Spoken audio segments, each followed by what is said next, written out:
lesson 2.1, and this is referring to question number 3. Please make sure that you are open to that page of lesson 2.1 and that you are ready to either check the work that you had attempted in class, or if you did get stuck or did not have enough time to complete the question, that you are filling in your work here with some really good notes so that you have a really good resource to refer back to for later. So number 3 says use the tax rates above to calculate the couple's tax, and then it has a question that follows up with, does it match the tax table? So essentially what this problem is asking you to do, they're asking you to work with the table that's located on the bottom half of the page and see if the taxable or the tax that they owe is going to match the one that you found or is very close to the one that you found from number 2, located on the top half of the page. So again, referring to our work, we know that the couple has a taxable income of specifically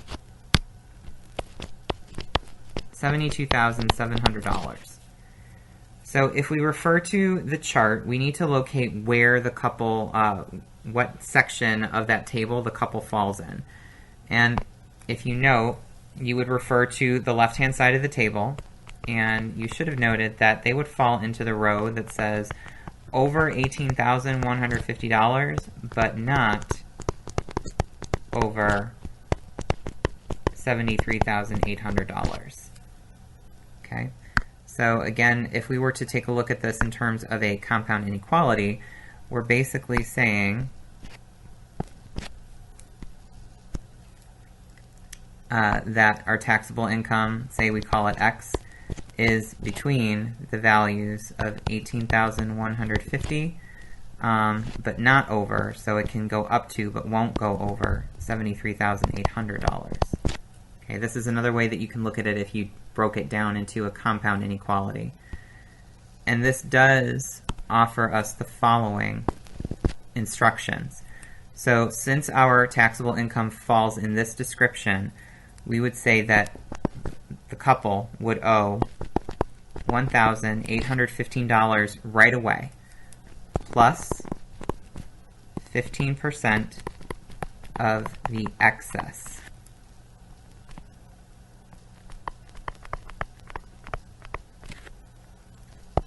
That is over $18,150. Okay? So, now we have enough information in order to calculate how much tax we owe. So I'm just going to say that our tax, I'm going to break this down into words. Our tax is going to be equal to $1,815. It says it's so right there. Plus means addition, 15%. So 15%, usually when you work with 15% or any sort of percentage, what do you have to do to that percentage? And maybe you're saying, well, I need to convert that into a decimal. So I'm going to change that 15% into 1500ths. Think about what the word of means.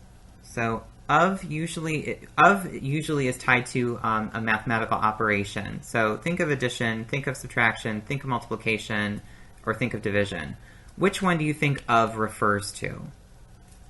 Usually, of refers to multiplication, and I'm going to indicate that with a dot in this case.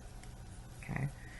The last portion is we want to note the excess over $18,150. So in other words, we're saying, what is the excess of their taxable income that is over $18,150?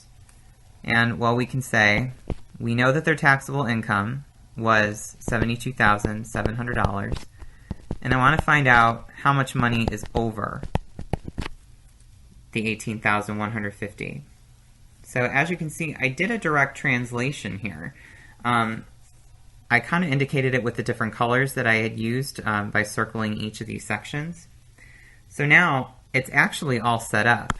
Notice that on this side there are no variables, it's all numbers, and I just have to use my order of operations in order to clean up that right-hand side of the equation.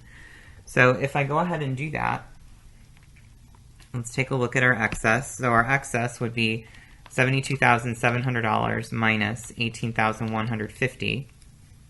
So that boils down to $54,550. We are going to multiply that by our 1500ths, or 15%.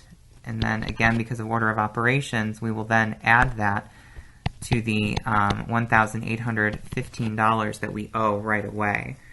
So the next step, we will go ahead and, like I said, multiply, because we are doing order of operations. And if we do that multiplication, that means that we are going to owe $8,182.50. And now we can wrap up this last piece of information. We're going to go ahead and add that to the $1,815 that we have. So this is going to tell me that the amount of tax that I'm going to owe is going to be $9,997.50. Okay. So go ahead and compare that to the solution that you have from number 2. How did it go? Are they similar? Are they not? Why do you think they are similar? Why do you think they are not similar? Why are they close, or why are they not close? These are the questions that you should ask yourself. And before I click this video off, please note that I did include context in my problem here, in my final answer, excuse me. So notice that since we are talking about tax, which is a financial value, we are going to include that $sign. If I didn't include that, your answer is missing a crucial detail for someone who is reading through your work. So I hope this was helpful.